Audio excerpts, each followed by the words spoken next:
Autobiography of এ যোগী বাংলা সারাংশ মূল গ্রন্থ পরমহংস যোগানন্দ ভূমিকা অটোবায়োগ্রাফি অফ এ যোগী শুধু একটি আত্মজীবনী নয়, এটি এক আধ্যাত্মিক যাত্রার কাহিনী। পরমহংস যোগানন্দ তার জীবনের প্রতিটি অধ্যায় দেখিয়েছেন কিভাবে একজন সাধারণ ভারতীয় বালক আধ্যাত্মিক তৃষ্ণা নিয়ে যাত্রা শুরু করে, গুরুদের নির্দেশে ক্রিয়াযোগের মহাসত্য উপলব্ধি করে এবং অবশেষে বিশ্বজুড়ে আধ্যাত্মিক আলো ছড়িয়ে দেন। এই বই কেবল ভারতীয় আধ্যাত্মিকতার পরিচয় নয়, এটি সমগ্র মানবজাতির জন্য চিরন্তন এক দিশারি। প্রিয় শ্রোতা, আপনাদের ভালোবাসা আর সহযোগিতাই আমাদের সবচেয়ে বড় অনুপ্রেরণা। যদি এই চ্যানেলের কন্টেন্ট আপনাদের ভালো লেগে থাকে, তবে অনুরোধ রইল, চ্যানেলটি সাবস্ক্রাইব করুন, ভিডিওটি লাইক দিন আর প্রিয়জনের সঙ্গে শেয়ার করুন।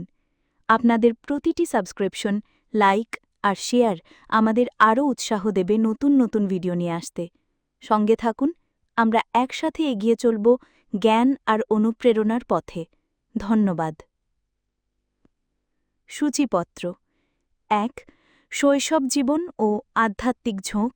২. গুরু সন্ধান ও শ্রীযুক্তেশ্বরের সাক্ষাৎ। ৩.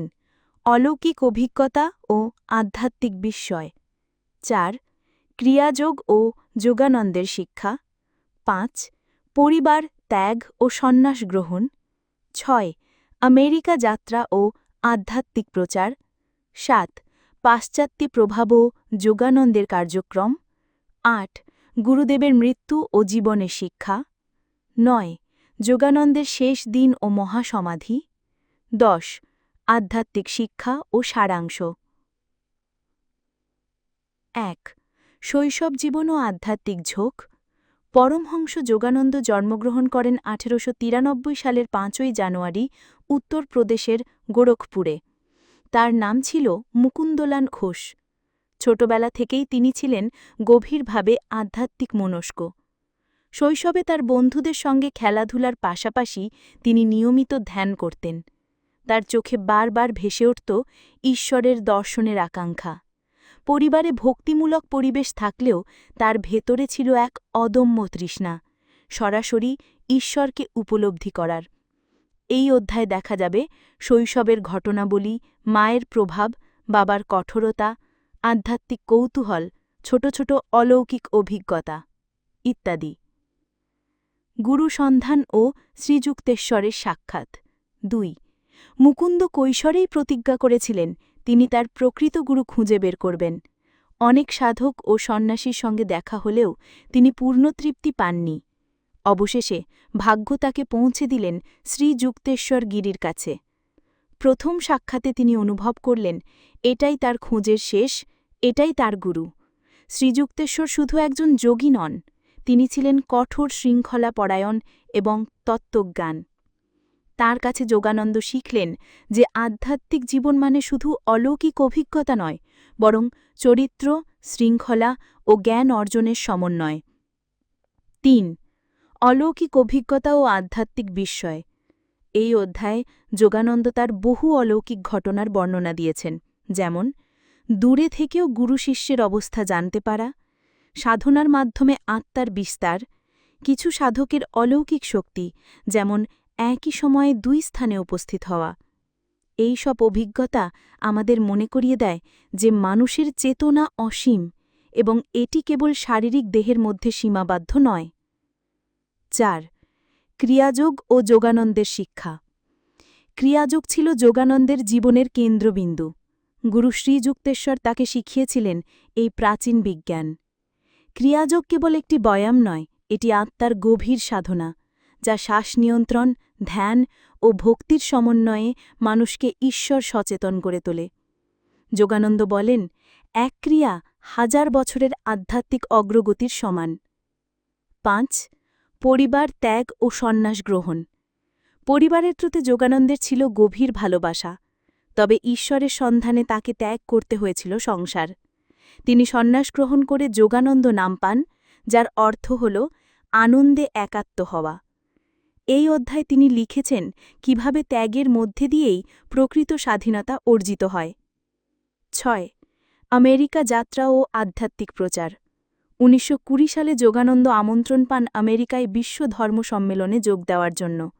সেখানেই তিনি প্রথম ক্রিয়াযোগ ও ভারতীয় আধ্যাত্মিকতার বাণী পশ্চিমে প্রচার করেন।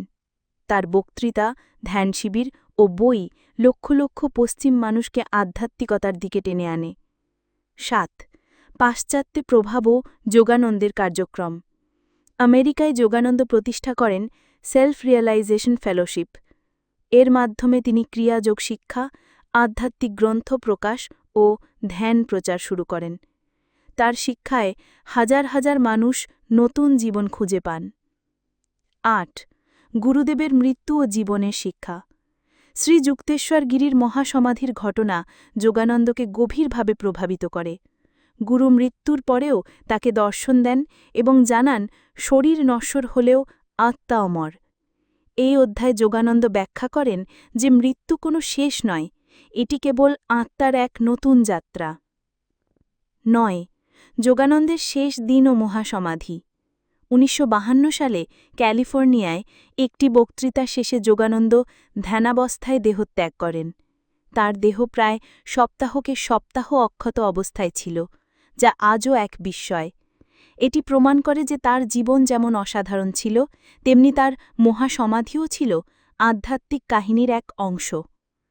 ১০. আধ্যাত্মিক শিক্ষা ও সারাংশ। অটোবায়োগ্রাফি অফ আ যোগী বইটি আমাদের শেখায় ঈশ্বর প্রত্যেক মানুষের ভেতরে বিরাজ করেন। গুরু ছাড়া সত্যিকারের আধ্যাত্মিক অগ্রগতি অসম্ভব। যোগ, ধ্যান ও ক্রিয়াযোগের মাধ্যমে ঈশ্বর উপলব্ধি সম্ভব। জীবন মানে কেবল ভোগ নয়, বরং আত্ম অন্বেষণ। উপসংহার: অটোবায়োগ্রাফি অফ এ যোগী বইটি পাঠকের মনে এক নতুন জগতের দরজা খুলে দেয়। এখানে রয়েছে আধ্যাত্মিক অভিজ্ঞতা, গুরু-শিষ্য সম্পর্ক, অলৌকিক ঘটনা ও ঈশ্বর প্রাপ্তের সাধনা। এই বই আমাদের শেখায় জীবনের চূড়ান্ত লক্ষ্য হল আত্মাকে ঈশ্বরের সঙ্গে একীভূত করা। বন্ধুরা, ভিডিওটি যদি আপনাদের ভালো লেগে থাকে তবে অবশ্যই সাবস্ক্রাইব বাটনে ক্লিক করুন, লাইক দিন আর আপনার প্রিয়জনের সঙ্গে শেয়ার করতে ভুলবেন না। আপনাদের সমর্থন আমাদের আরও অনুপ্রাণিত করবে নতুন নতুন ভিডিও নিয়ে আসতে। সঙ্গে থাকুন, আমরা একসাথে এগিয়ে চলব জ্ঞান আর অনুপ্রেরণার পথে। ধন্যবাদ।